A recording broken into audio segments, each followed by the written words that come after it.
What do you think, guys? Is 70 enough? I think previously I had like a meter or even more. Oh, by the way, hi. I forgot that again. I think the issue is that whenever I start off a project, I'm pretty sure I'm gonna do the entire project as a one video. Then I actually realize how long these projects take. And I have to cut the video from somewhere. It's not easy sometimes. But yeah, successfully shaved my beard. Now we can continue with the project. And the first thing that I want to do, install roof support. So I'm just gonna lay them flat on top of the beams, and later bunch of cross cuts. Well, the pieces that go that way, those pieces go this way, the other pieces go that way. I don't know how best to describe that. I'm sure there are a bunch of fancy words involved somewhere. Not in my head though. I'm just currently trying to figure out what the gap should be. Because previously I'm pretty sure it was very wide, at least a meter. And the roof did not bow down or crack or break. Meter should work. However, I think I'm gonna make it 70. Should have enough lumber for that.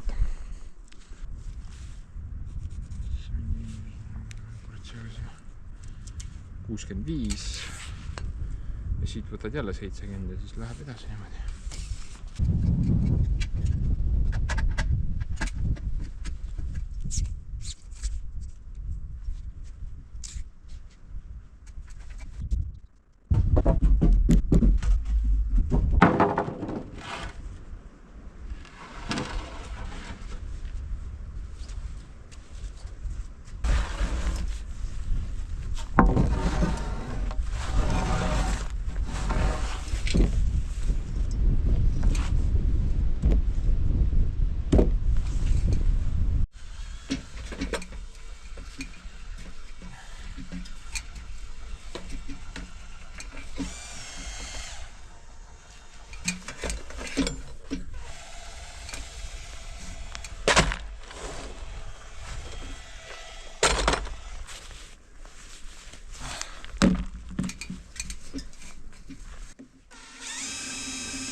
Oh, by the way, you wanna know something really weird?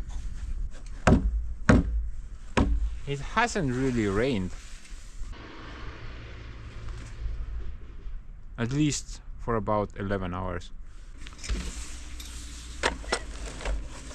That's not normal. I think the world is ending. I better finish this shit fast.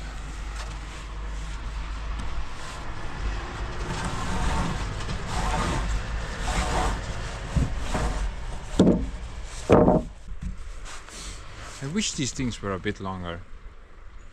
Look, this much only overlap. I think I can make it work, but it's just, it would be better if they were longer. However, I don't have anything longer.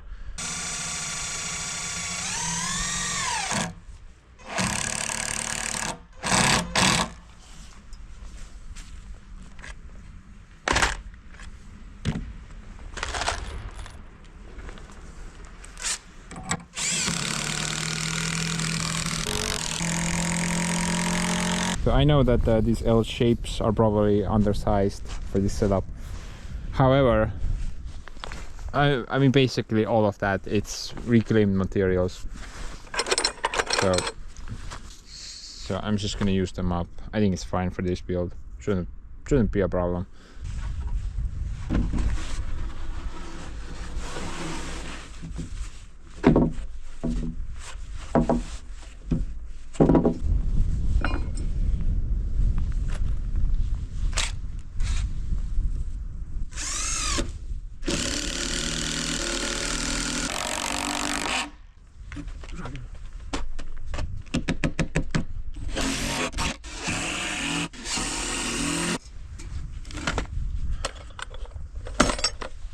fresh hell is this?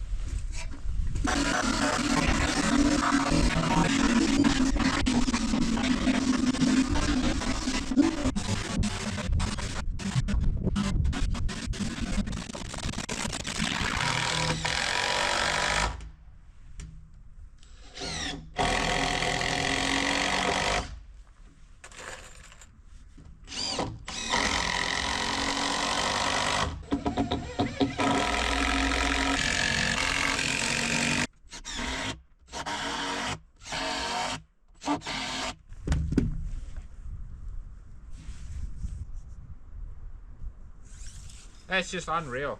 You know, when I made the post and beam episode, actually I never measured the length on both sides. I just kind of winged it. I followed whatever the foundation length was. You know, and according to this, well, I went from that side to the end, same gap between each support. Came back the same way, but I never measured the total length, and the difference is literally zero. Literally zero, guys. It is just unbelievable. But be honest, I think it's starting to look like a shed now.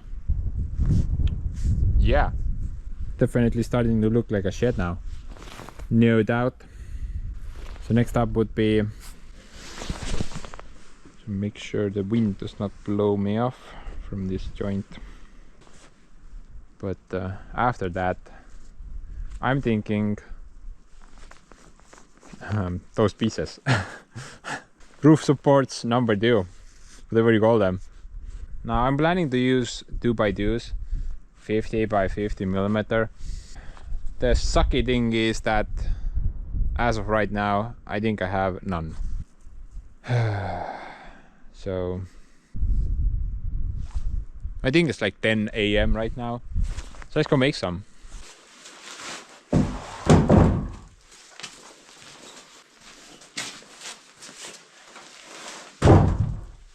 Basically my plan is to cut the 2x2s out of well stuff that I have and don't need. You know, I figured maybe I try to use this thing.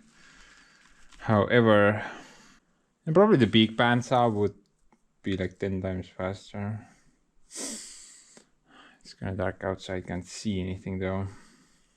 I'm gonna try, see how it goes. If it doesn't go, then I'm gonna wait until tomorrow.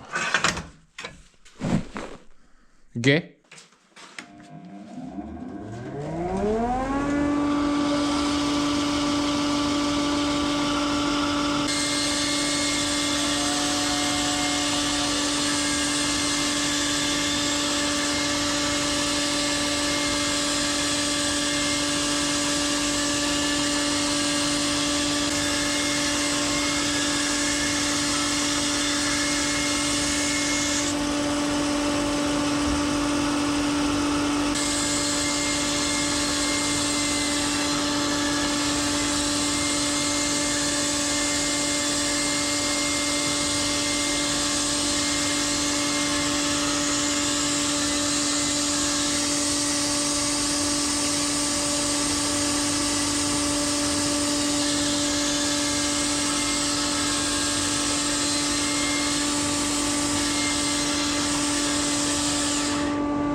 not okay. I mean, this came out really okay-ish. Maybe there's something up with that plank. I'm gonna try a bit more. I need about 60 pieces, give or take. Couple of hundred, but 60 should do.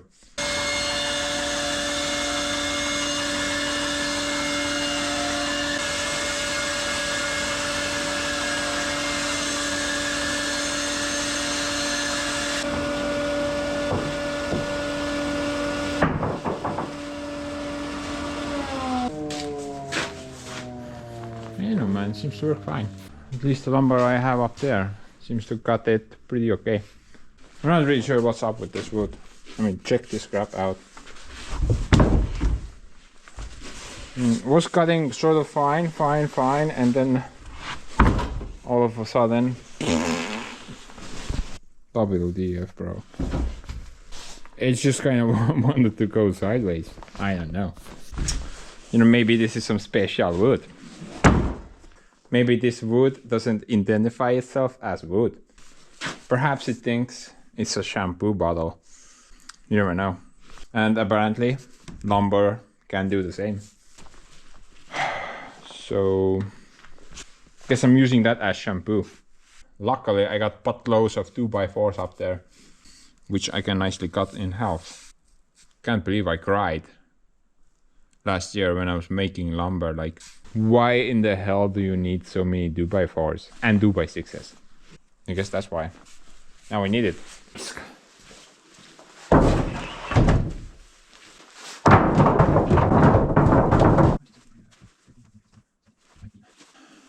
Need about 20 more. 40 more. Gonna put on my helmet. At least we'll be okay.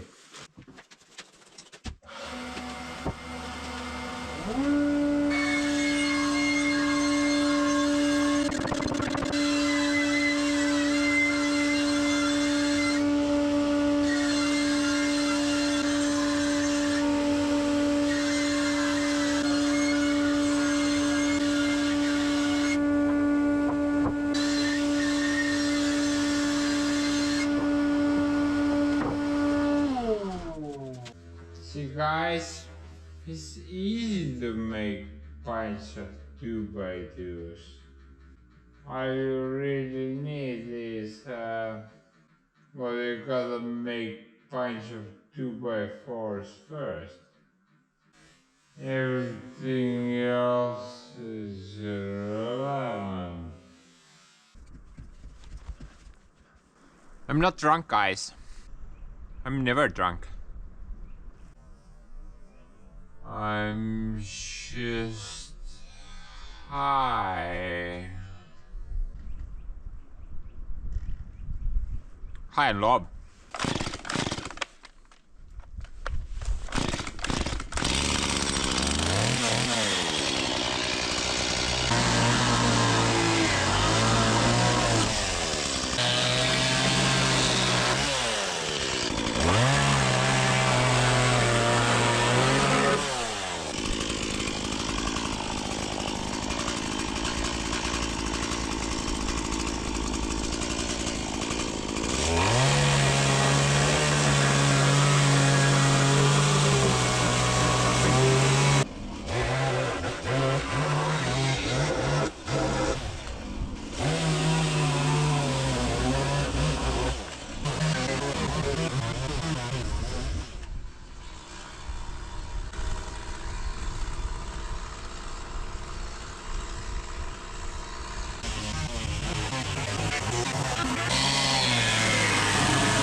If just that does not prove I'm not drunk, then I don't know what does.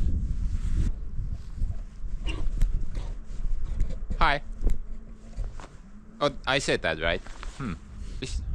Well, how about that? This time I forgot that I said hi. Anyway, I gotta add some extensions. the roof support was not long enough, so I'm thinking like half a meter maybe. That's probably too much, right? So I'm gonna go gut up a bunch of those 2x2s about a meter in length, and then I'm just gonna screw some screws.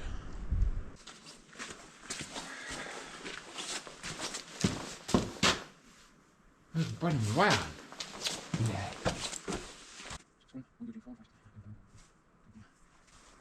22 times 2. 44.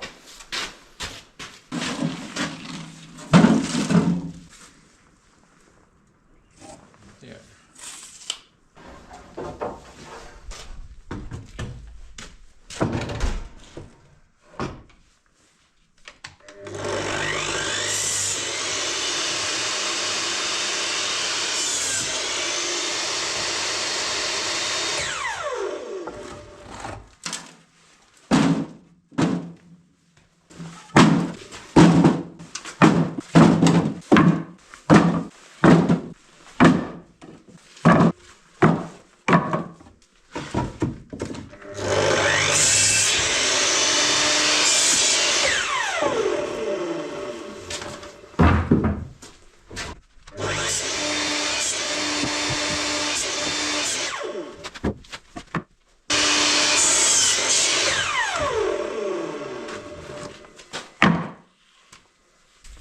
%100% homemade lumber.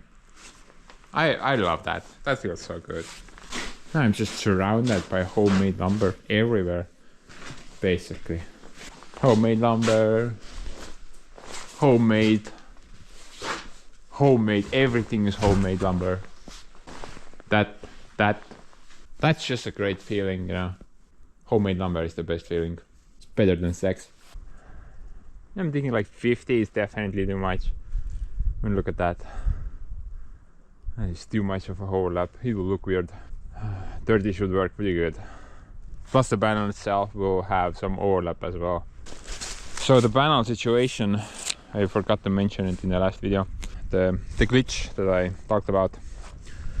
So whenever I built that roof, that one over there, it's just in the middle of the screen now.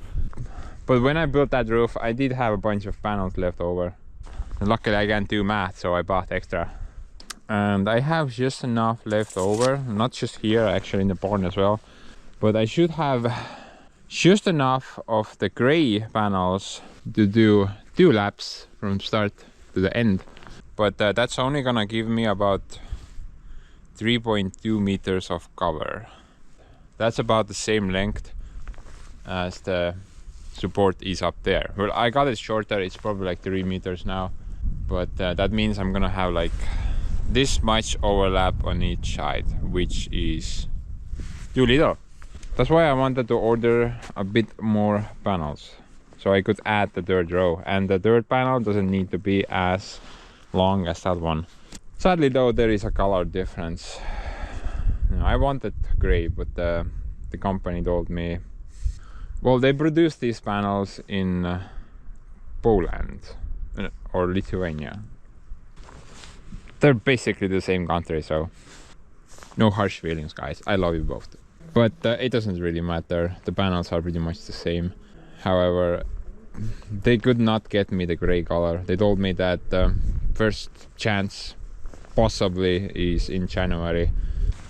Dude, I have no time or patience to wait 2 months for freaking 20 panels. I mean, it's a flat roof, so who even cares? You're only gonna see that color difference from up there. When you're cruising over my property with one of Elon's starships, you're gonna notice that. But from the bottom feeders as myself, you can't make any sense of things. Everything kind of makes no sense. So I think it will work. I mean, the color difference is not that huge. It's just different. One is black, other is gray.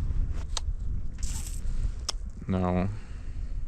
Currently, I'm not sure if. Well, if I combine the third layer to the roof as well, then it's gonna be about 3.2 plus 1, 4.2, that's 1.60 centimeters on both sides overlap, which is too much.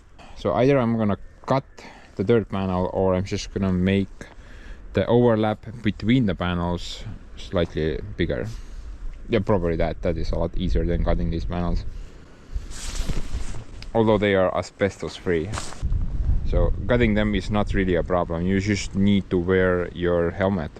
Anyway, I think I'm gonna put like 30 on each side.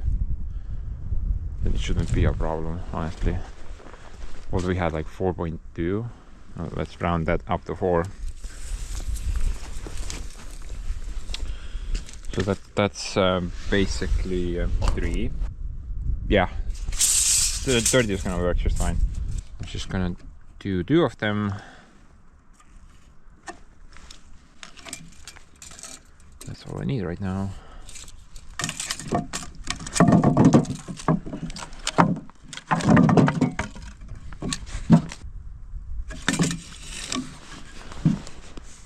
I'm gonna install one on that corner and one on that corner and just do a string in between the two.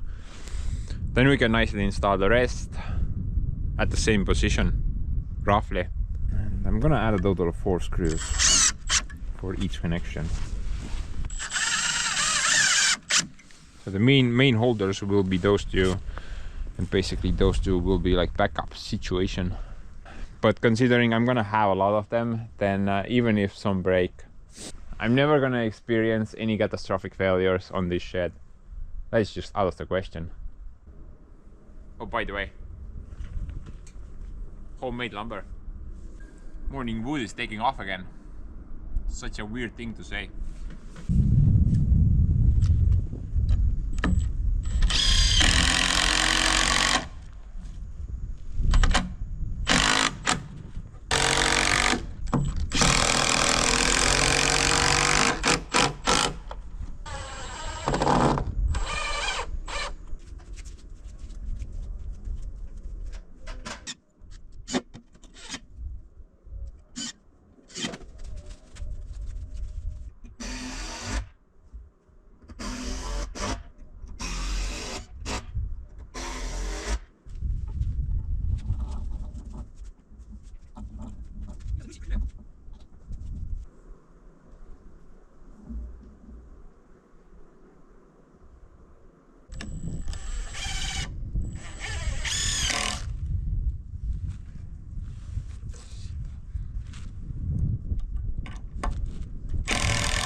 Cocaine mode? Yes sir, cocaine mode.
Gosh, that was boring. This was so boring.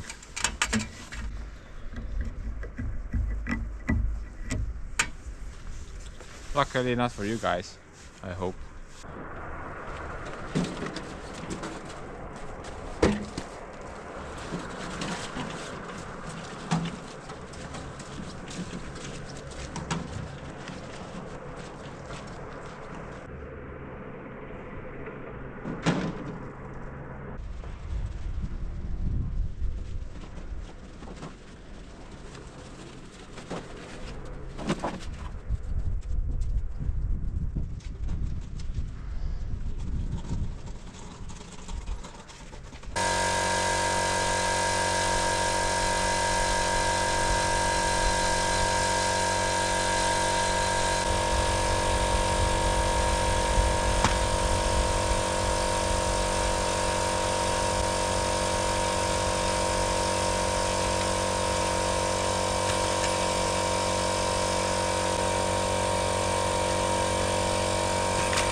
noh,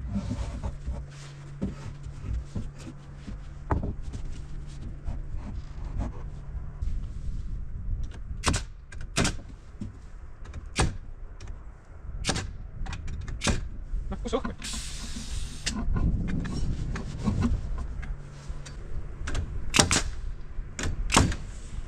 täitsa lõppenud, nii see midagi teha.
You know, at first you're thinking like, oh my gosh, this is so sketchy, so dangerous, much death rate.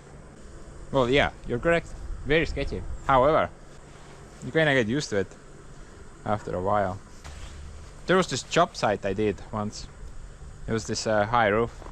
And first, when I was climbing on the roof, I was just, you know, climbing like a really careful cat, you know, holding on to everything. But at the end of the day, you were literally breakdancing on that roof. Like a ninja all over the place. So you kind of get used to it, I guess. I mean, it's great until you fall. Then you're kind of screwed. Actually, should have installed the band Sawmill later. Bunch of pillows should be down there right now. Oh well, what are you gonna do? Can't think ahead. Oh yeah, jälle unustasin. Kurat küll. While I was down there, I told myself, don't forget the nails. Bring them up, please. They're right there. The red box. How did I already forget, man? What? Whatever. I'm gonna get nails once I run out of nails. Seems like a pretty good plan.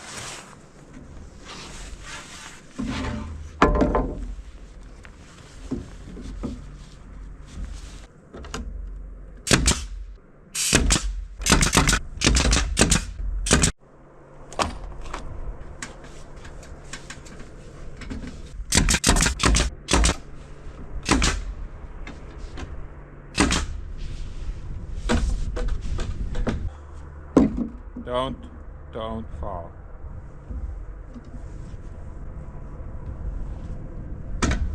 Kurat, tagasi on palju raskem minna. Ei taha sinna astuda väga.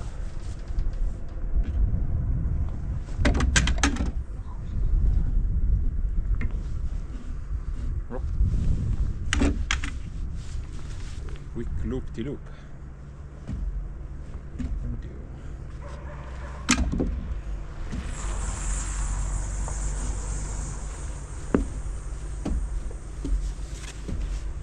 I'm really glad I added that piece there. This is very helpful. Right now it's like a walking platform.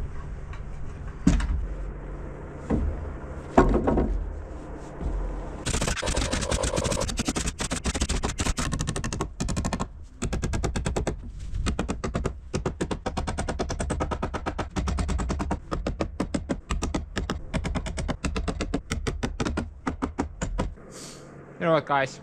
I know I've been saying this a lot, but I think it's now starting to look like a shed. What do you think? I think we need to do another cocaine mode.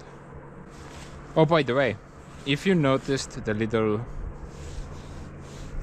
ladder glitch, good for you. I failed to notice in time. What a colossal embarrassment that was. But instead of some traditional cocaine moding, let's just do a simple time lapse. Get the roof on, and hopefully I won't die.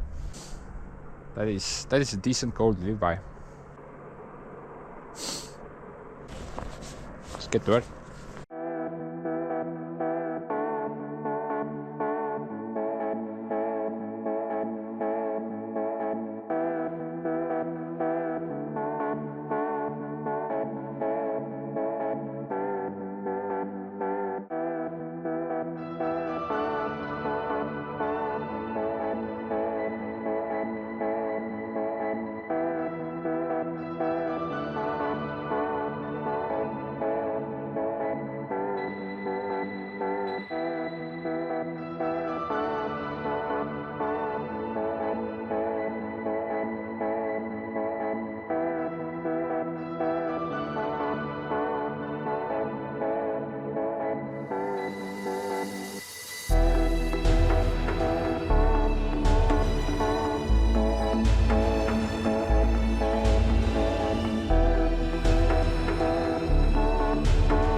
think I have a little problem.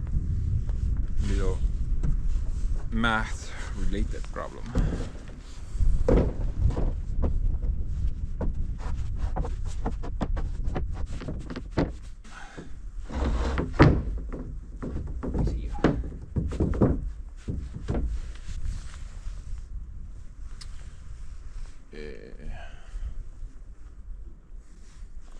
And turning around is so annoying. It's very easy to go straight. Impossible to go backwards, but turning around sucks. I need some screws.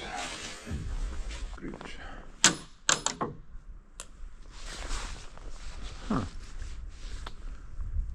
Okay.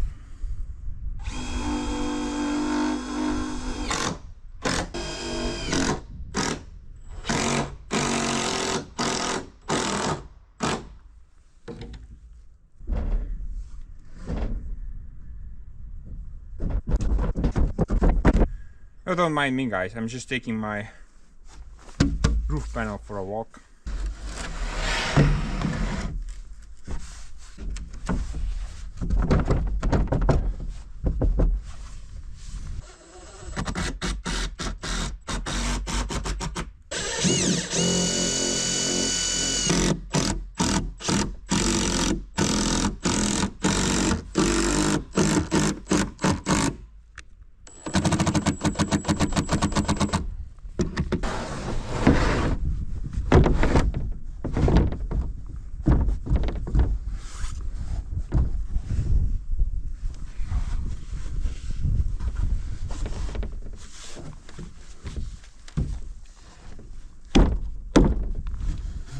Kaine üldse ühte raisk.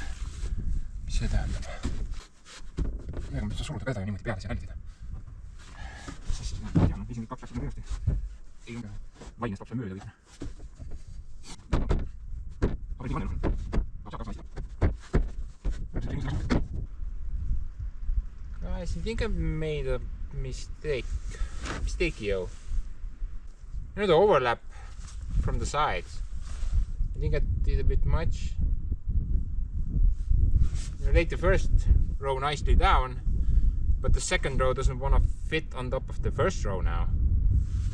And I think it's because of that. I made the overlap. Gotta go check actually. Yeah, I'm gonna go check on the main house. I don't recall having any problems there. I think I did a boo-boo. Yeah, I only have one row overgap. One.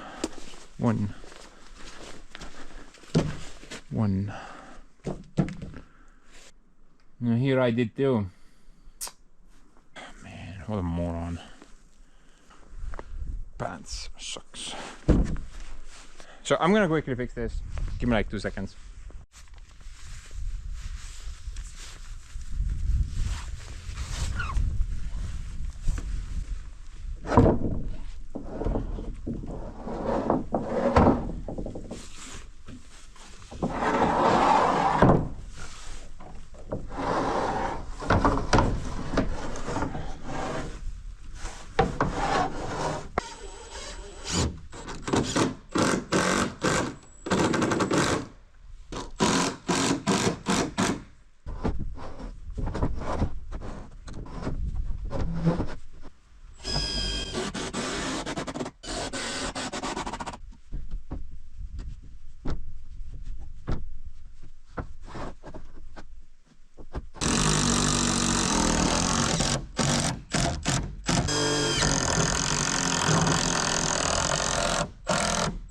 Anyway guys, that's all the panels I had at the barn.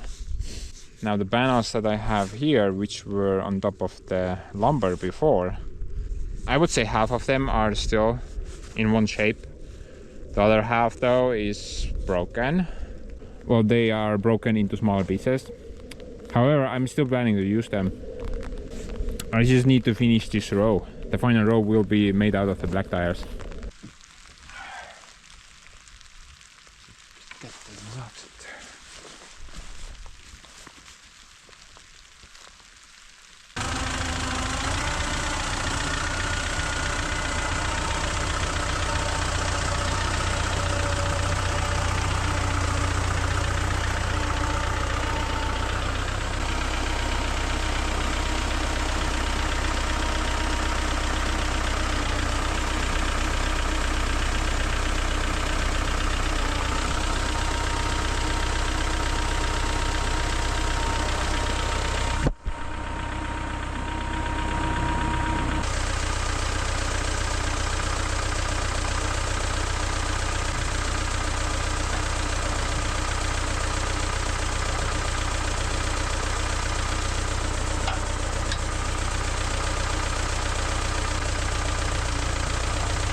Such a useful little tractor.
As the intact panel. Everything else, everything else is basically junk.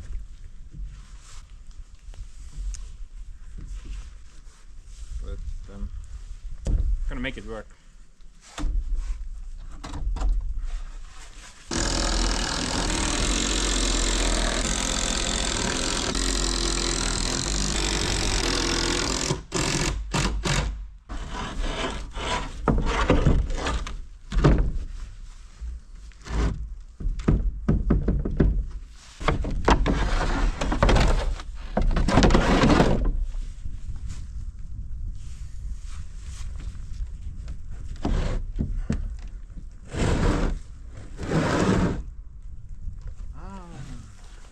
Oli veel üks, aga see oli see, mis on lõhki keskel.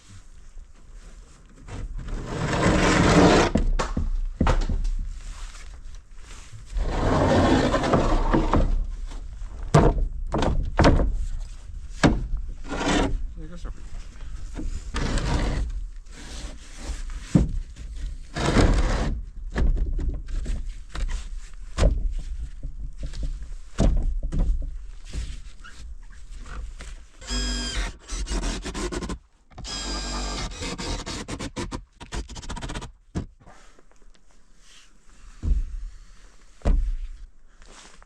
I can't see anything. I want to throw this crap off the roof, but oh, that's better.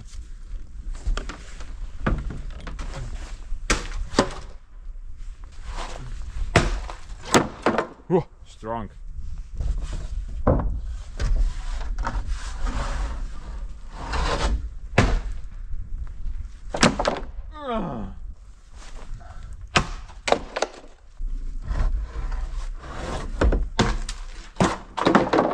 Dude, don't touch my blue.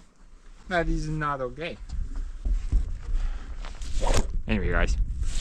You know, technically I haven't even eaten breakfast yet, so it's not even 10 AM. Let's try to finish this stupid roof. Although I can't see shit.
fix that later, okay? Remind me if I forgot.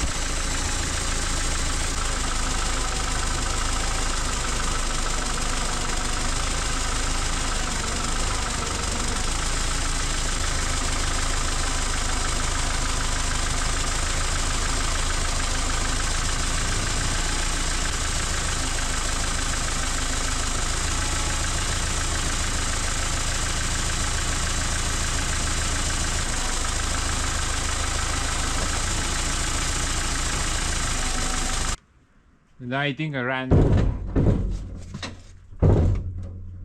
Can I talk? Can I talk now? Stop sleeping, you piece of crap. Let me talk. I think I rammed into something.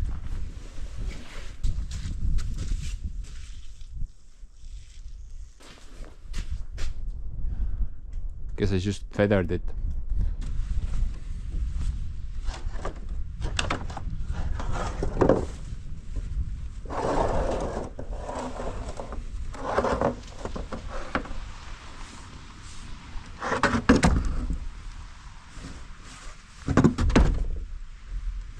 By the way, there is this little difference between the two panels. You probably noticed. Those things, they don't have the corners cut. Actually, you're supposed to cut them for the installation to be like perfect, I guess. Now, those panels, they came from Ukraine several years ago, and they did not have the corners cut. I was supposed to cut them myself. Well, I never did that, even on the main house roof. I never cut the corners. It just seemed like a lot of work. And I don't see any issues with the roof overall.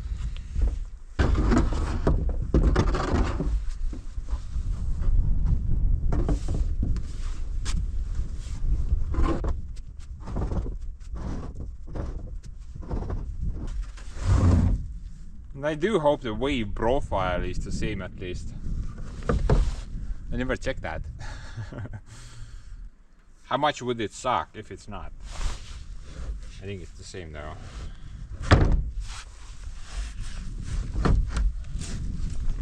Yeah, looks about right.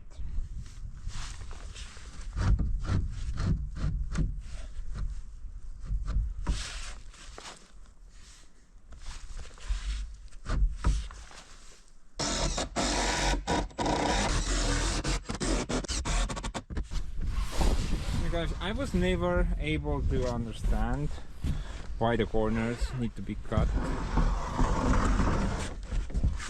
I never just was able to calculate that reason.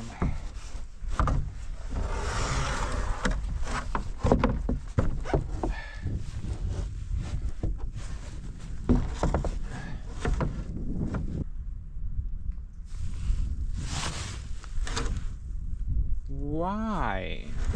I don't get it. What? Why do you need to cut those corners? I'm sure there is a good reason. Maybe I'm just installing them incorrectly right now.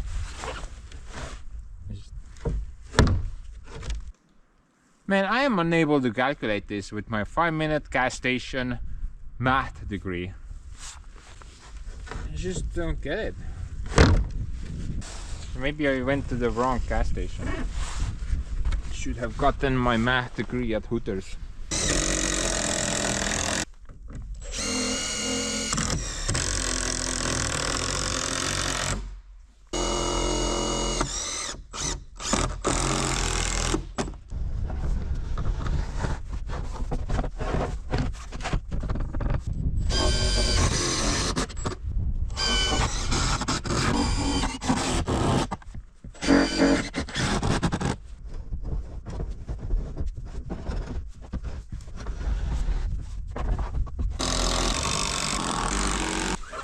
Oh, by the way, I think I figured it out about the corner situation.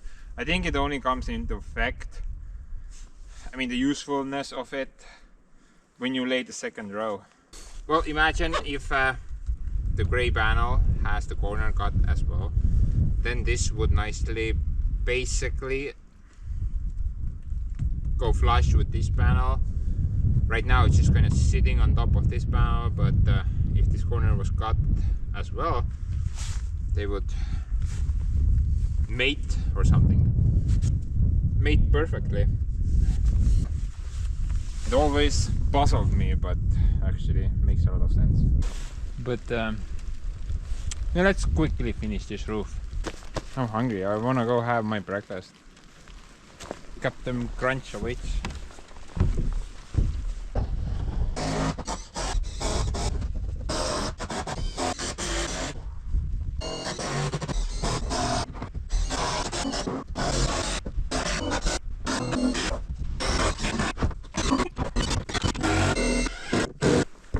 Oh man, how am I supposed to get down? Dude, I can't reach the ladder from here. Didn't really think this through, did I now? Maybe jump down. Not that high from there. Oh, the Soviet tractor.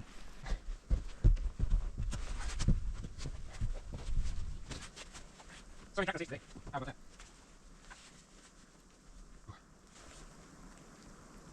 But anyway, guys, I'm gonna go have my breakfast now. Be right back.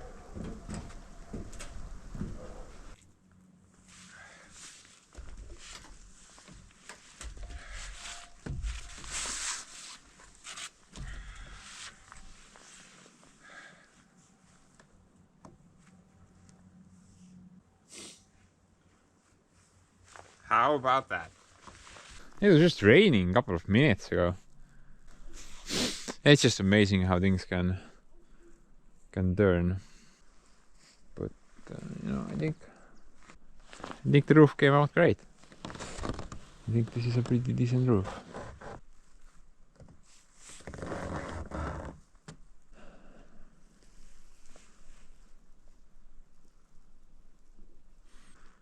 Man, I really like how beefcake this thing looks. Holy hell. I never actually noticed. But those beams out there, man, they make this shed look like an absolute monster.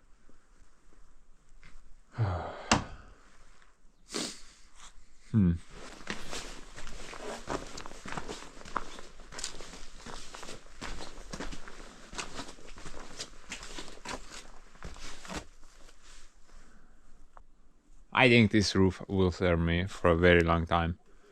Should be pretty good. Even managed to get it somewhat straight, honestly. Seems pretty straight.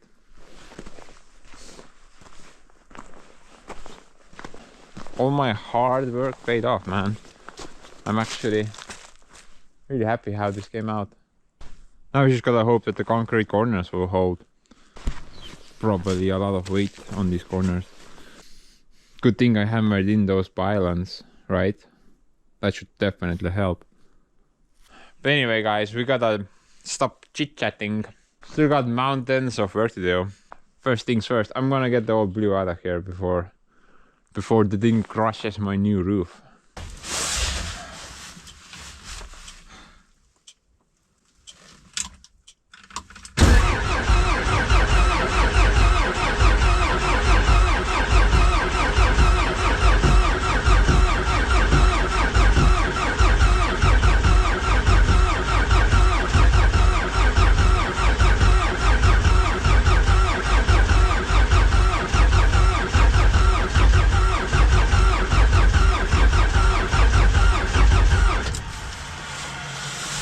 Oh man, this thing is gonna go.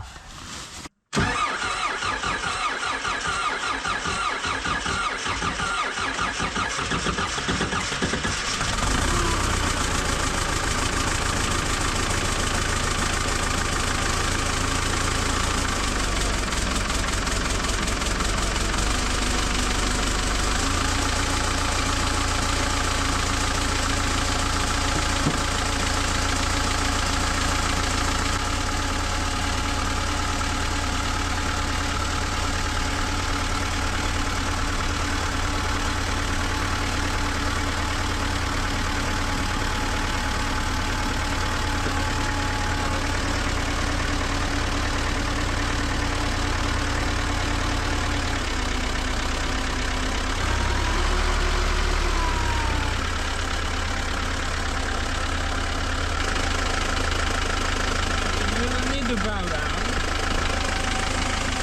He's not royalty.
Anyway guys, the next thing that I want to do is the outside siding. Basically just cover the entire outside of the shed. Now I'm looking to use my homemade lumber over there. And I think I'm gonna go with the same design that I had on the old Sawmill Shed. Just take those live edge boards and install them vertically. But leave a gap in between each board. I don't really see any problems with the old design. I think it works pretty good. Plus I like the airflow which went through the shed, and considering I'm gonna put lumber here to dry, then that is really important. Now for the box, I'm probably gonna do the same setup on the outside, but later build solid wall inside.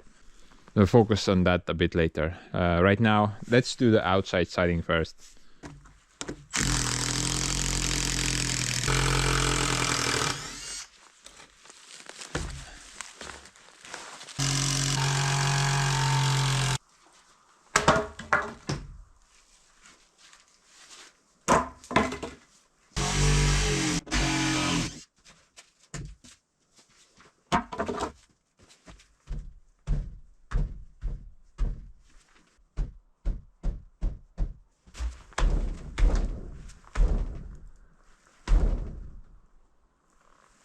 Now, I can't feel any wobble, although I still have that in place. I'm still kind of thinking that maybe I need to add a diagonal here as well.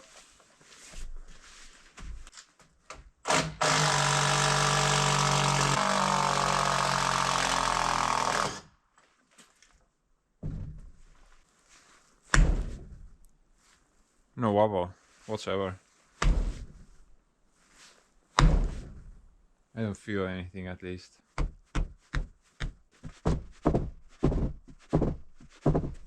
Now I was afraid that I'm gonna have some wobble at the center because of the length of this shed. So I got the diagonal at both ends, but at the center I have nothing. So I figured maybe it's gonna wobble at the center, but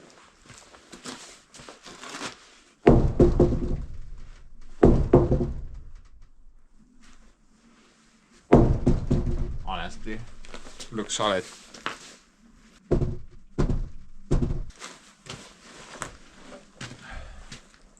I don't think I'm gonna do anything about it. It should be good. Now let's imagine a scenario where it did wobble. Then there would be some options, at least. Well, the most obvious option would be to add a diagonal at the center. So right here, something. The reason I don't want to do that though is because of the sawmill. So whenever I travel back with the sawmill, I figured the best option would be just to pull it at the end, and then I walk around without having a bunch of crap in the way. Then I just walk around and do whatever I need to do. But if I had a diagonal here, that would definitely get in my way. Another option would be to go zigzag mode. From the corner, add a piece like that, then continue like that. Actually, I think I did that at the tractor shed. Yeah. Zigzag mode. Now I remember. So this will take the stableness from the corner and it will extend it out to a certain length. It will not extend it forever though, but it will help out somewhat. However, I think this is fine. I don't need to do anything about this situation. The center currently feels pretty solid, and considering the outside siding, it will have gaps in it. Even if I get massive winds blowing through here, those winds are not gonna have a major effect on the structure as a whole. It's just gonna blow through it. That's the point of having holes. Now, if I did close the wall completely, this entire shed is gonna be like a parachute. Winds will push against the wall and then things might go south. But I think we're fine on that matter. No need to talk about it anymore.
Yikes.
great place to hang my earphones. But I think this will also help to secure the structure somewhat, tying everything together, much like the roof support. You know how the old saying goes, few is weak, but many holding hands is much strength. Now, I'm not really 100% sure where that is from. I probably just made it up, but it kind of makes sense.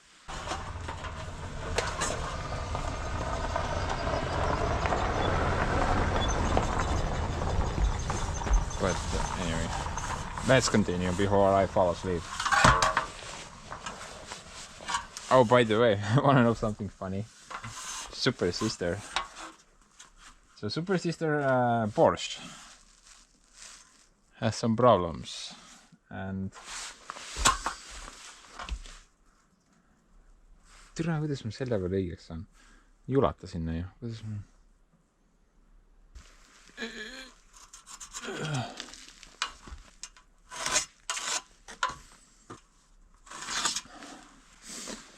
So Super Sister Borscht, guys, she needs to get her brakes replaced, or the brake pads or something, and she's been looking for a while now. Well, actually the Santa Claus has been looking, and they're looking for a B part, because the A part, get this, the A part for one wheel is $1,000. What? Dude, when I did the brakes on my stupid Honda, I think I paid like 30 something bucks for one pad. Man, that's just insane. But basically the entire brake repair job is gonna cost them about 3.6 grand total. Dude, my liver is not even worth that much. That's just insane.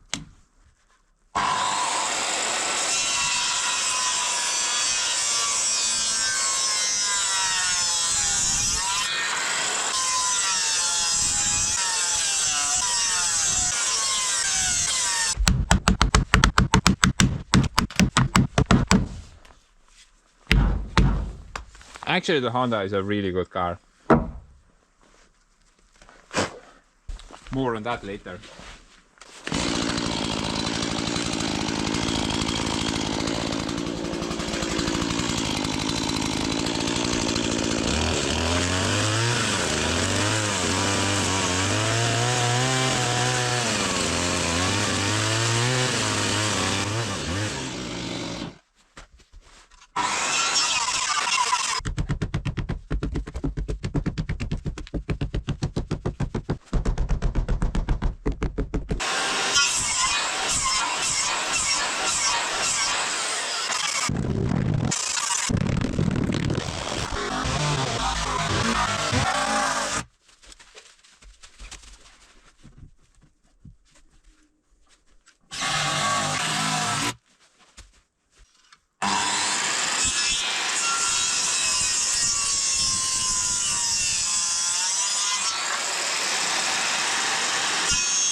So about the Honda, guys,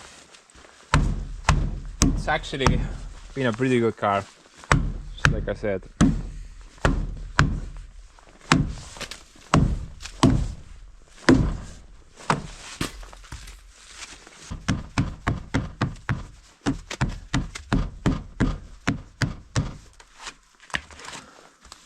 So I've had it ever since 2017.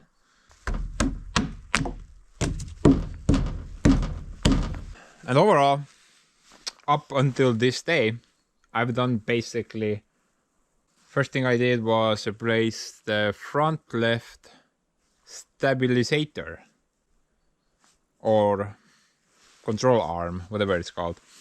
Then I replaced the front brake pads, and about 2 or 3 years later I had to replace the same control arm. So that was number 3. The original arm, which is on the right side, still hasn't malfunctioned. I guess the cheap part that I put in it the first time didn't last very long.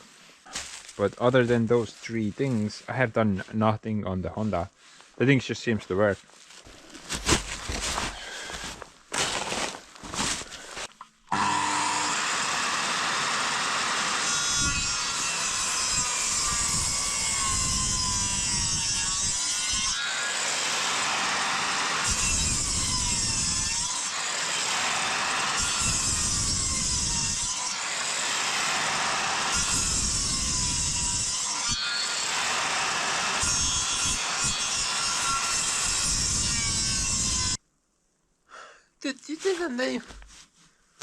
Miks sa sealt ei lõiganud?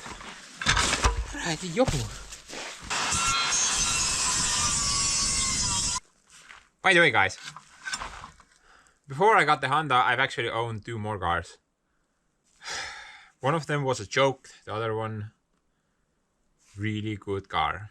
But more on that later. Got too much work to do.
Whoa.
Okay, I think that takes care of the main support wall.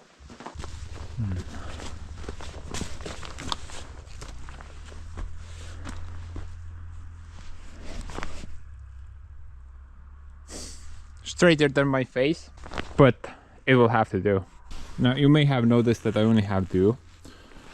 3 would be perfect, but I figured maybe I can use the top log up there as the dirt support. Hence why I installed these 2x4s into the logs. Technically, if I'm correct, this thing should go flush with that. Relatively, I mean. It's not like super flush.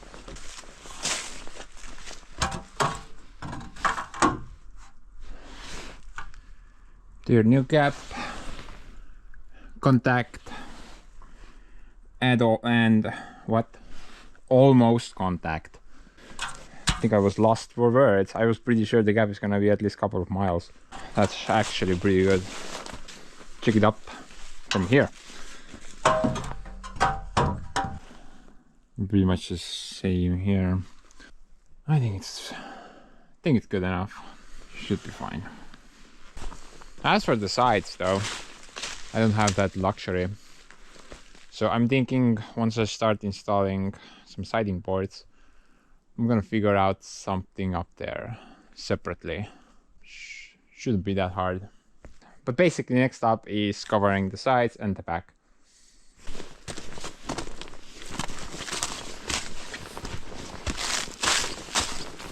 And like I said, I'm gonna use these boards. These are live edge boards. There's birch, there's polar, some pine, spruce, basically a huge mix. I can only hope that I have enough though. It may look like I have a lot here, but that shed is pretty big. Man, I hope I have enough. I don't really have an alternate option. It's not like I'm gonna go to the forest and start cutting down trees. About the car situation. So my first ever car was Opel Omega. It's like Omega. Opel Omega, I mean. It was a 1998 model, a sedan. I think I bought it for like 700 euros at the time. Dirt cheap. But dude, there was a reason why it was dirt cheap. It was basically a hunk of junk. I was repairing that thing at least twice per month. All the money I made at my first place of work, basically like 90% of that money went into that stupid car. Now I'm gonna say this one thing about that car. It's extremely comfortable car to drive on a highway. I don't know, it felt like you were sitting in a freaking waterbed. But other than that, it was a hunk of junk, and I think I sold it for like $1,000. No guys, I did not get richer by 300 bucks. Man, I put at least 3 grand in that piece of crap. So definitely did not get richer. My second car though was probably my all-time favorite car ever. It was an Audi A6 98 model universal. The engine was 1.8 turbo gasoline. Probably the best driving experience I've ever had. Even better than the Honda there. Felt like a president driving that thing. I mean, I was so sad to let it go. But there is this one thing that I want to point out. Although it was the same age as the Opel, the Audi broke down maybe like couple of times per year compared to couple of times per month. I think that's kind of saying something. But, you know, let's go try to...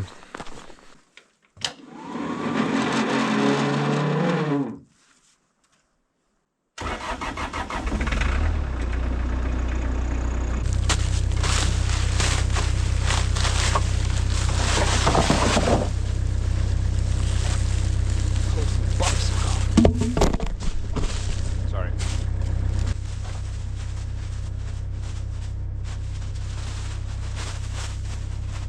Yeah, I don't think this is gonna work.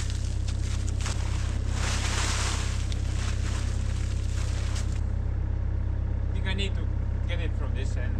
It's kind of leaning towards that end. Let's try, maybe we can get it.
Dude, look at that. I love dirt. When it's deeply frozen, then it's the best material ever.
That should be pretty good, right?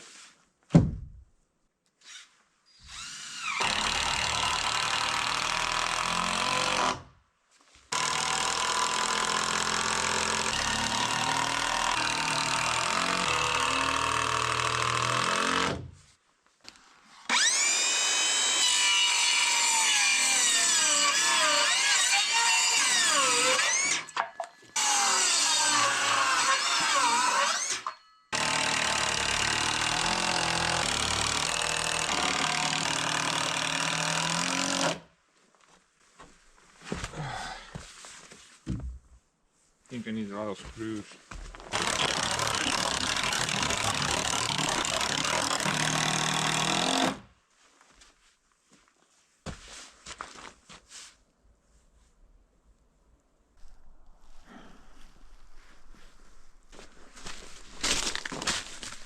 Yeah, I think this will work.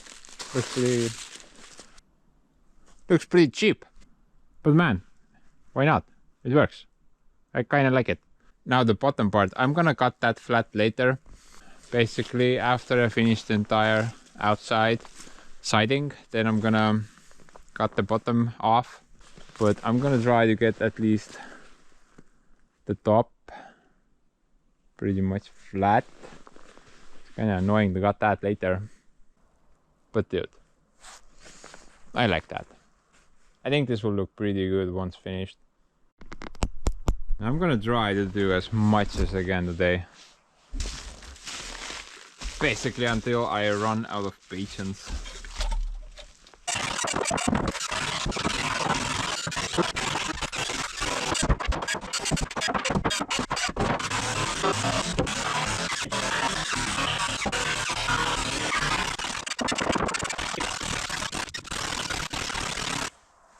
Okay guys, I'm out of lumber, out of screws and out of patience. So I'm gonna go have my lunch now.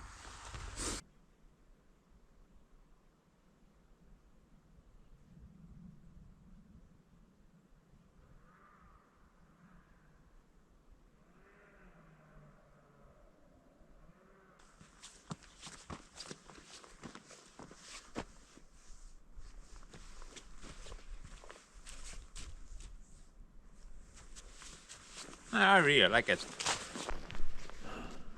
Actually looks pretty good.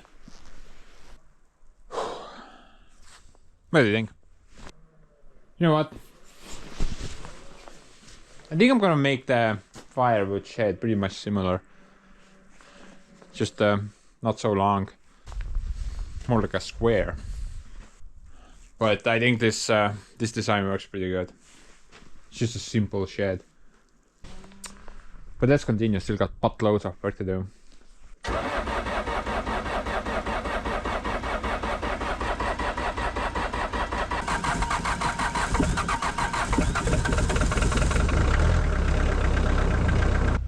Well, at least I know I have enough lumber to finish the shed.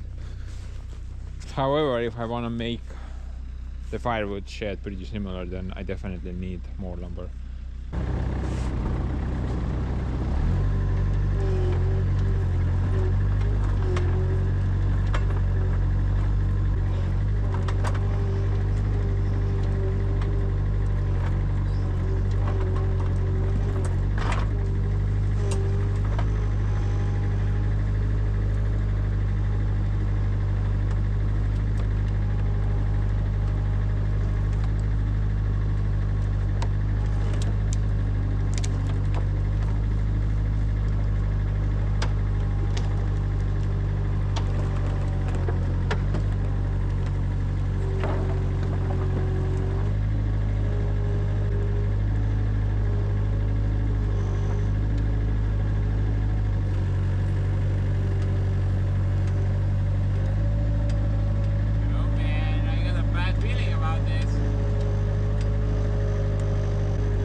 But anyway, guys, I think let's proceed with the cocaine molding. This part is just incredibly boring. I'm even running out of jokes to tell you guys.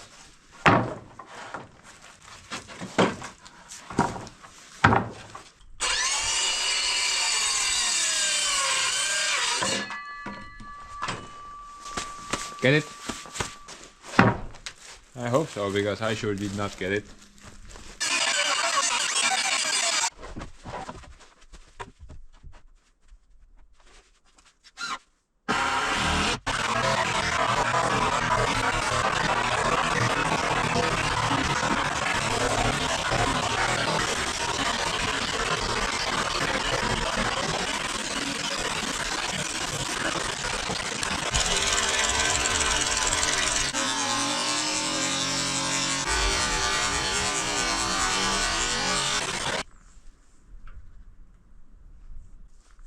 That looks kind of creepy. But I think we're done. So it doesn't matter.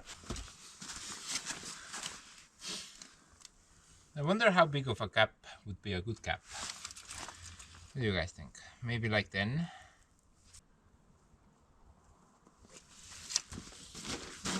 Yeah, whatever, let's go 10. I think 10 is fine.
Oh, that's convenient.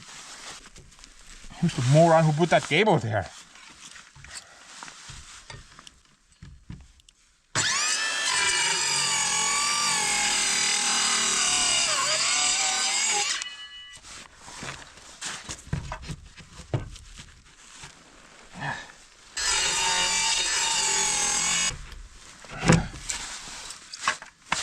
Whatever, man. Who's even gonna notice that?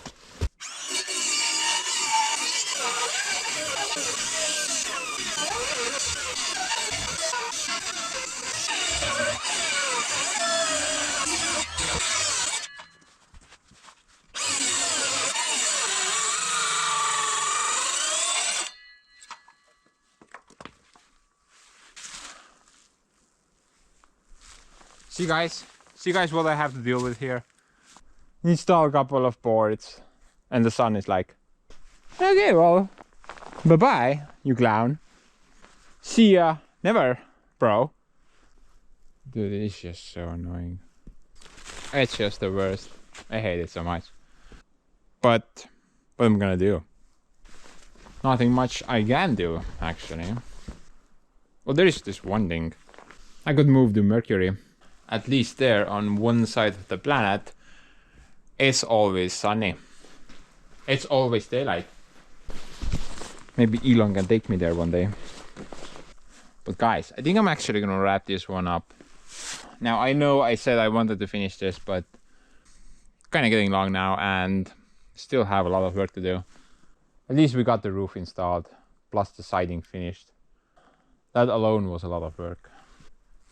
But before we finish, there is this really important thing that's still missing.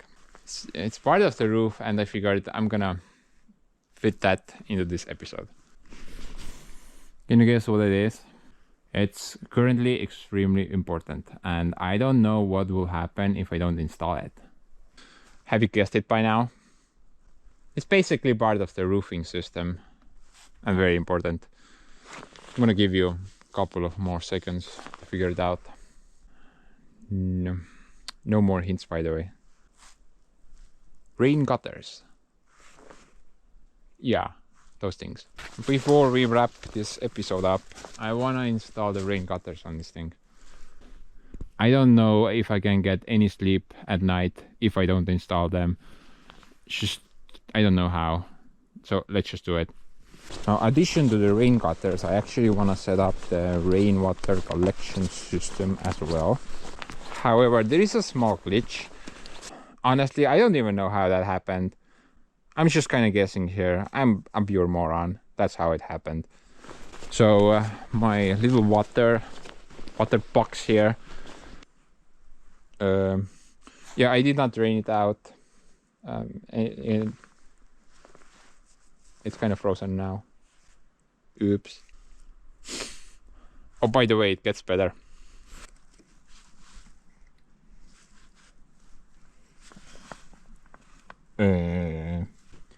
Basically, I was moron enough to attempt to turn that crap.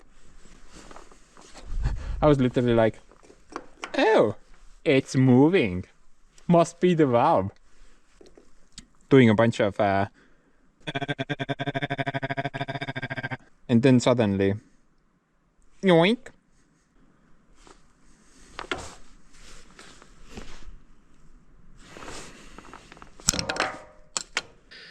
Yeah, so that's pretty much what happened there.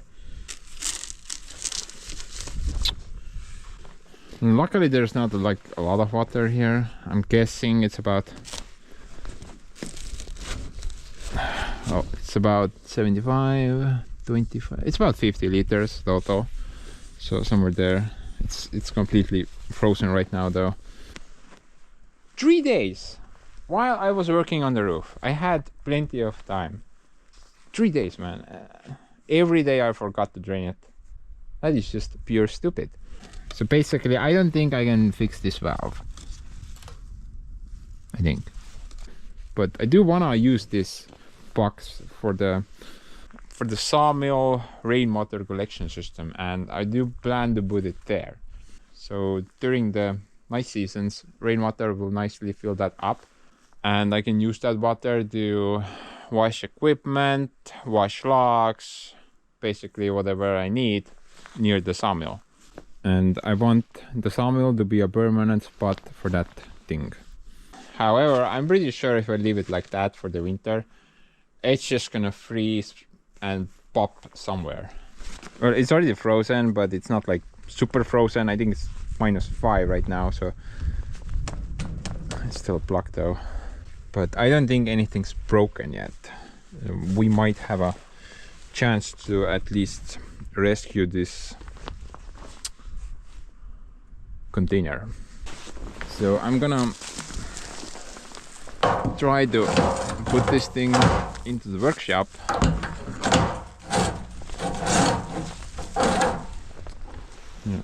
At least there I have a heater that I can start up.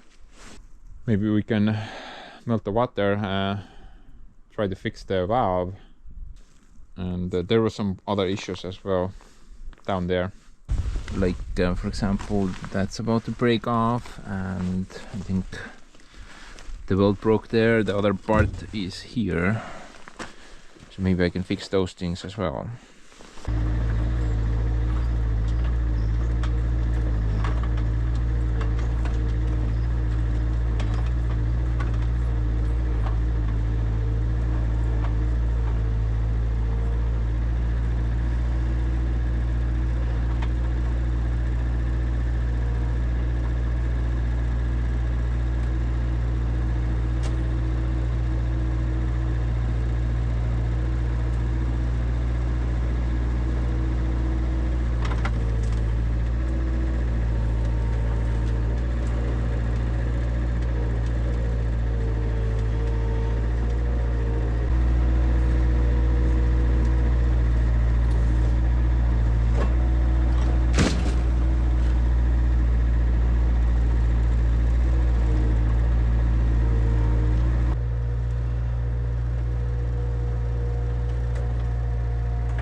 Oh, look at that. It's not a block, it's just barely frozen in there. So I guess we don't need to do a lot of melting. Okay, so actually I know exactly what went wrong with this setup. I never welded the bottom, see? I never welded there. And well, if you got like a ton of water on top of it, then the biggest stress points are the bottom welds. But I didn't have any bottom welds, so no wonder it broke. Basically, I'm gonna try to weld this back there and maybe reinforce it up somewhat. But let's deal with the valve first.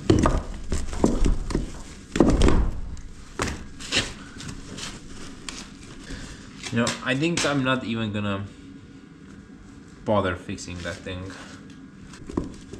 I just kind of realized that if you keep the water hose higher than the water level, then it's not gonna leak out. So I don't really need that valve down there.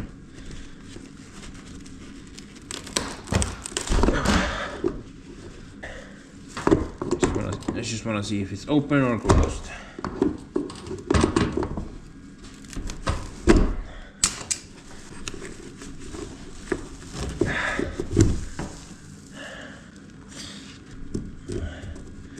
It seems pretty closed, actually.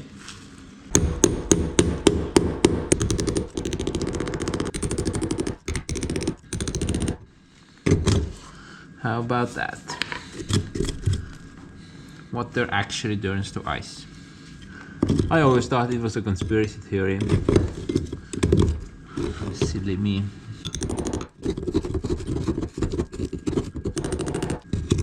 Okay, so the valve is fully closed right now. There's probably some frozen water behind it as well. So I'm gonna wait a bit. Gonna leave the thing in the workshop anyway for the night period. But I think I'm just gonna try to get that valve open, maybe even remove it somehow, and just leave it open forever.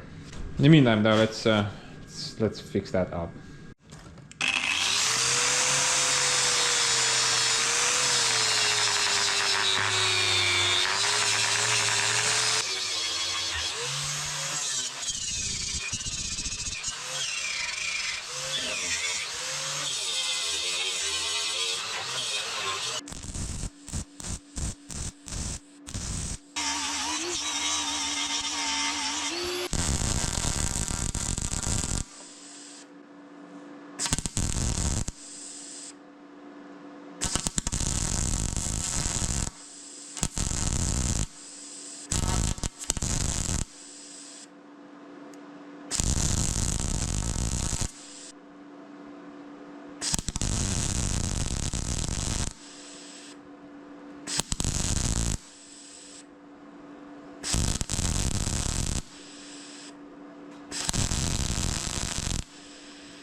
Dude. Camera just got on fire. Holy hell.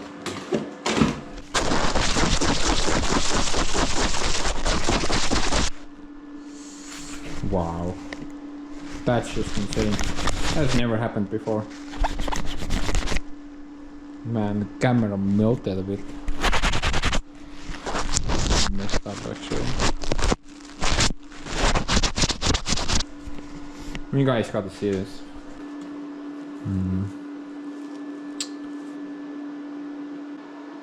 Oh crap. The camera seems to be functioning correctly though. It just has a bunch of third-degree burns.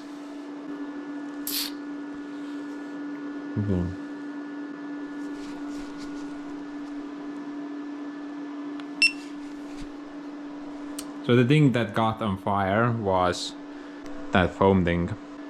It's gonna be really weird trying to. I usually never take this off in the workshop, and I've done a lot of welding projects, but it appears that the camera seems to still function. Although I'm not sure about the audio. Maybe something's messed up with the audio now.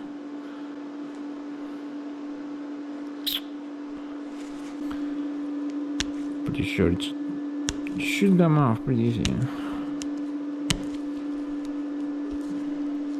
Maybe that melted in there.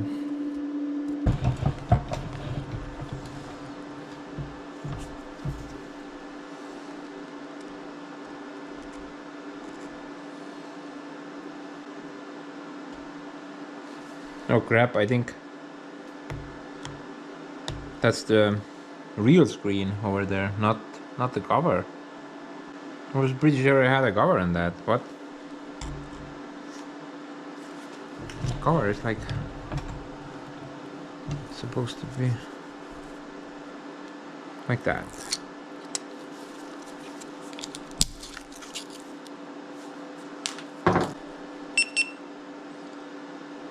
That's fine, but I think that's messed up. The main lens cover though seems to be surprisingly in good shape. That's kind of weird. Technically I don't need this screen. It's kind of pointless to me at least. Guess that's messed up.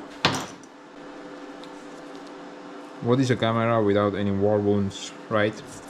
At least it seems to work. I heard this flame sound next to me while I was welding. I was like, I wonder what that sound is. There is literally nothing that can catch on fire near me. Pull up my mask and the camera is on fire.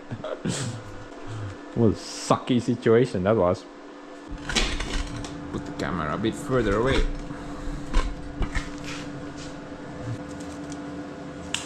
Oh look, here's the cover. Guess it fell off. What? Look at that. The headlamp got some damage as well. Wow. So much damage in such a little time. Fires suck ass.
Okay. The booty should be pretty stable now. Well, at least it's gonna hold until it's not gonna hold. Then we can fix it again. But until then, let's use it. What can I do with the valve though? I'm not sure if I can just hammer it open.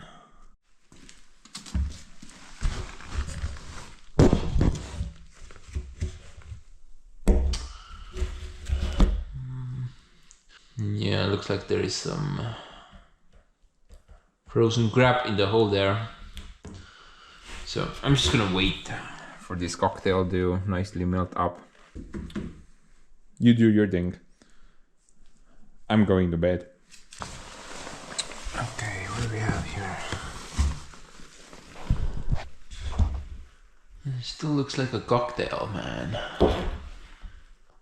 But I think the porthole there is open. That's all that matters, really.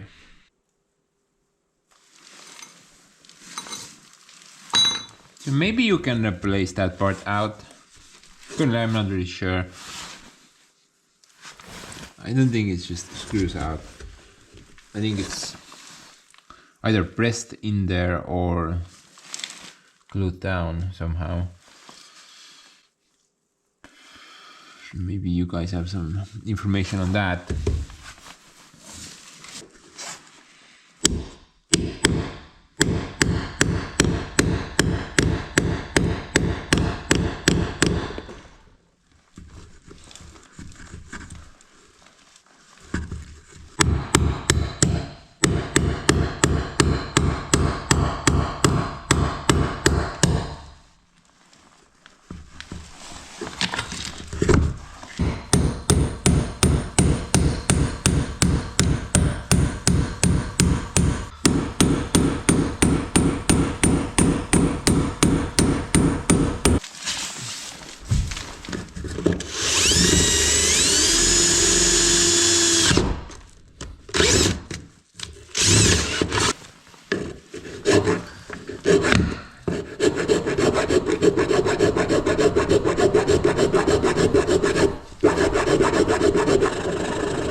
That thing's thicker than I thought. The only reason I have to do this because I was moral enough to try to turn that thing. It's just ridiculous. It's just stupid. Stupid. Very stupid.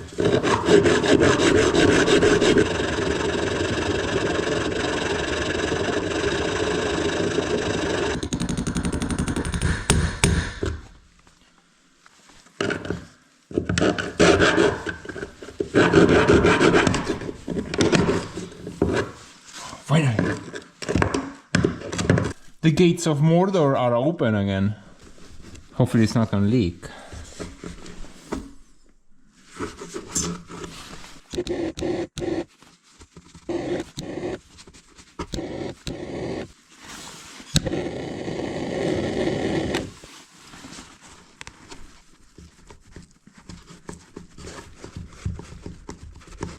Seal of a lifetime.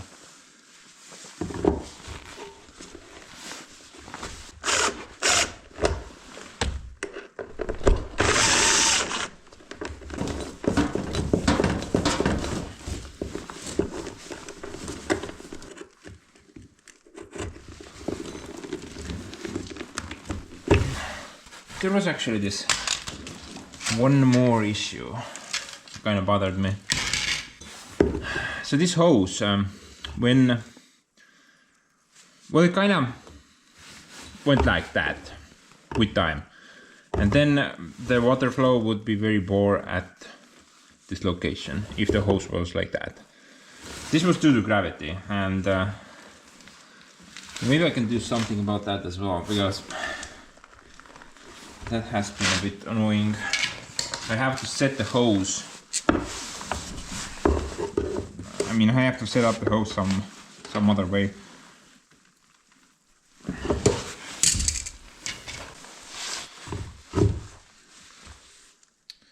Maybe this will do the trick.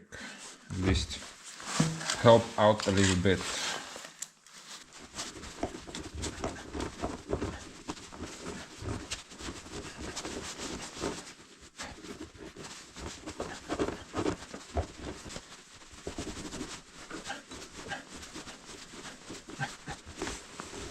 Dude, I think my chainsaw won't be able to even get that off.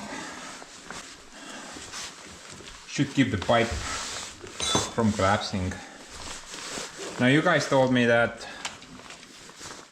some manufacturers use spring inside the pipe in order to prevent that from happening. And I think that's a great idea. I just don't have the right size spring right now. This should also help though. But you know, it looks a bit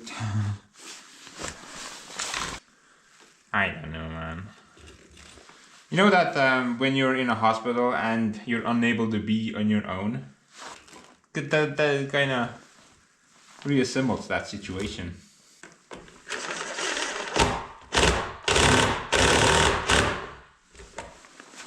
Wouldn't you agree?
What do you think? He's just gonna tip over to the other side.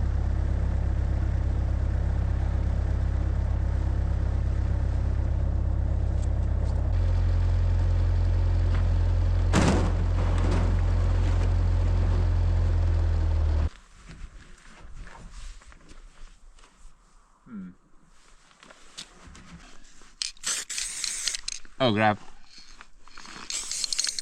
Wrong color.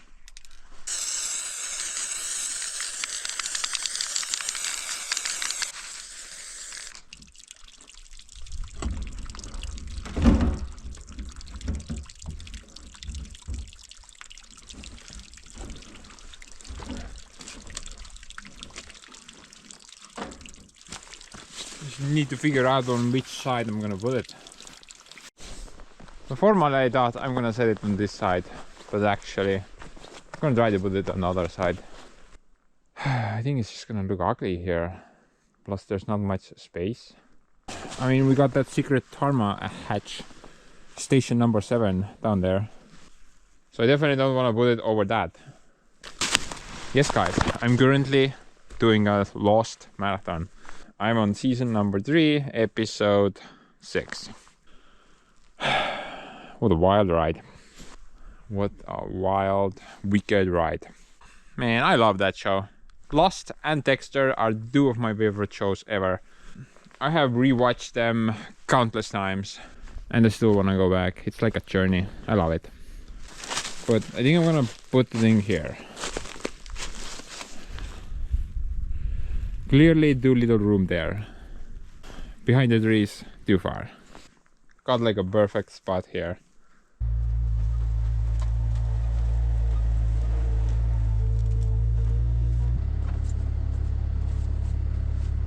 I think the spot is pretty good, but dude, there's a problem. The rain gutters are probably gonna be about the same height or maybe even lower than that hole.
Okay. I think this spot is pretty good actually.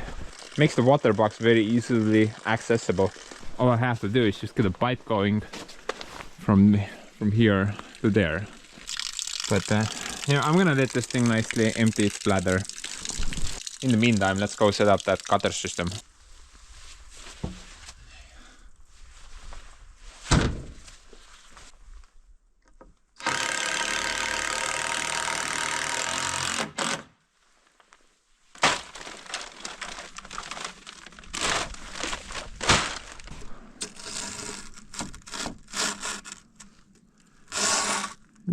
That should work pretty good, right?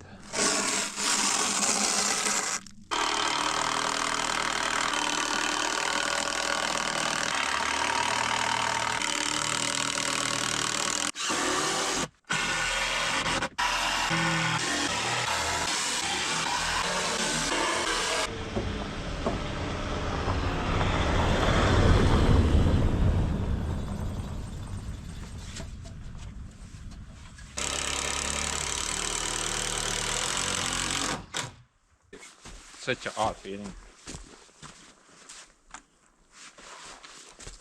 Normal people go to work. I'm stuck here. What? Living the dream, I would say.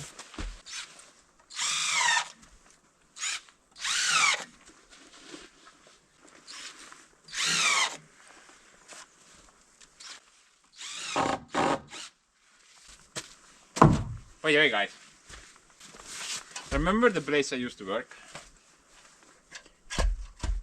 The plywood factory thing? Well, about a week ago, I heard that a former work buddy of mine lost 3 of his fingers. Details are a bit scarce, but apparently he lost his fingers while sticking them between, I think it was between bunch of gears. Maybe some chains were involved as well.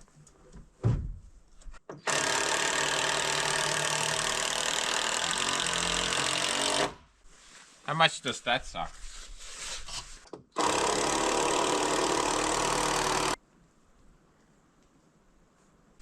Now, what exactly happened, I'm not sure, but I heard that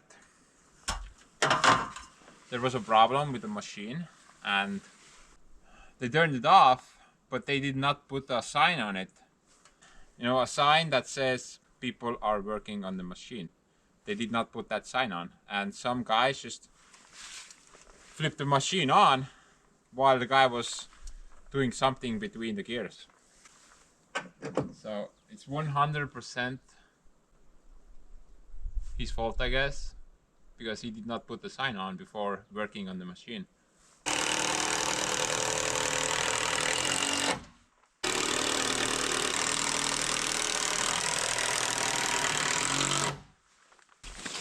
Actually, there have been many accidents at that plant while I was even there.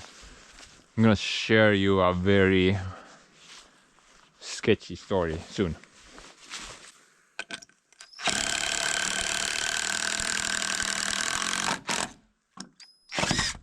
Stop that.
Not so hard.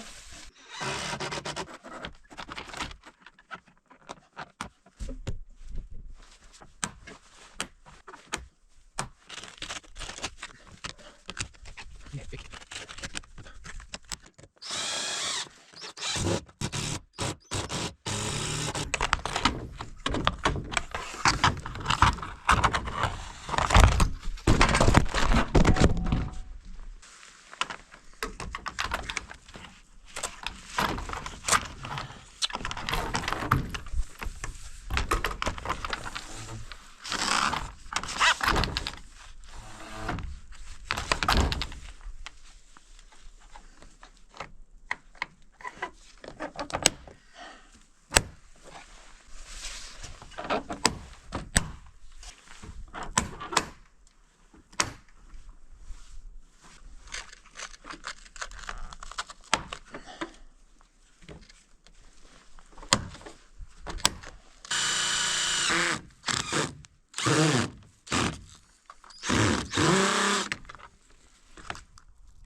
No, I don't think this will work as well. I think there. Probably gonna break something. But look. I mean, so there maybe it'll go.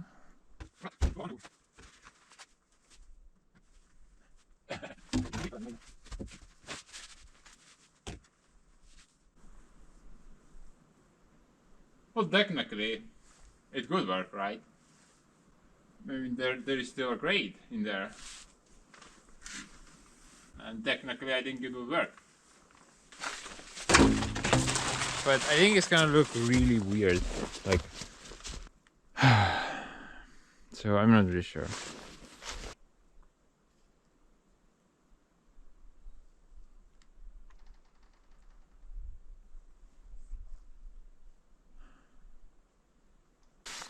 I think I'm gonna rethink this a bit. Do something else. I think I'm gonna revisit this after winter. And I'm thinking maybe I could use one of those. Well, build some type of a separate water tank for the sawmill area. And I could use that as a transportable water tank. You know. Because right now I don't think I can get this set up to work. Well, if I could get that closer, then the pipes would reach, but it would look ugly as hell. Plus, there is no good ground here. Everything's frozen. That thing was just lean somewhere, which is also not a good option. So I think I'm just gonna leave it as it is and revisit this setup next year. There is this one idea that might actually be better than using that thing. You guys remember when I got those giant steel tanks? One is a 3-ton capacity, other is a 2-ton capacity. Maybe I could fit a 2-ton capacity right next to the shed and then hook the rainwater system up to that tank and use that tank as stationary storage. Another option I could go is grab one of those totes and I could permanently like mount it here somewhere and connect it up. Both are viable options, I guess, but I don't think I'm gonna do it right now. The only thing I'm gonna do right now is cut those pieces of crap off.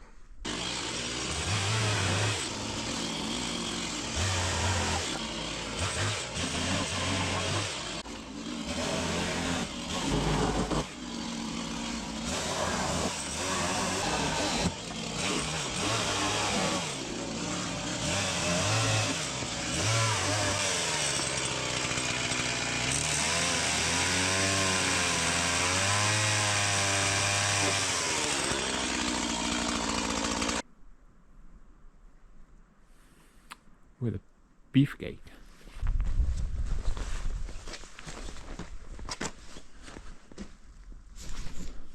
What the hell is that? Where did this come from? 10 points. Guys, I'm gonna wrap it up now. Sadly, we're gonna get at least one more video about the stupid shed. Sawmill shed, I mean. We don't have a lot left to do, but I still think at least 76 hours worth of material. At least. Now I'm basically gonna pick up the work immediately, but there are these 2 little side missions that I wanna do first. But as for this one, thanks for tagging along again, I guess. Hope you enjoyed. I sure didn't. Especially being up there. That was very sketchy. Oh, by the way, you guys remember when I made the floor? And the formwork material I used in order to make that floor happen? That material is up there now. And I am extremely proud of that. Got to use up that worthless material. And it's serving a very good purpose. But it's time to go now. Bye.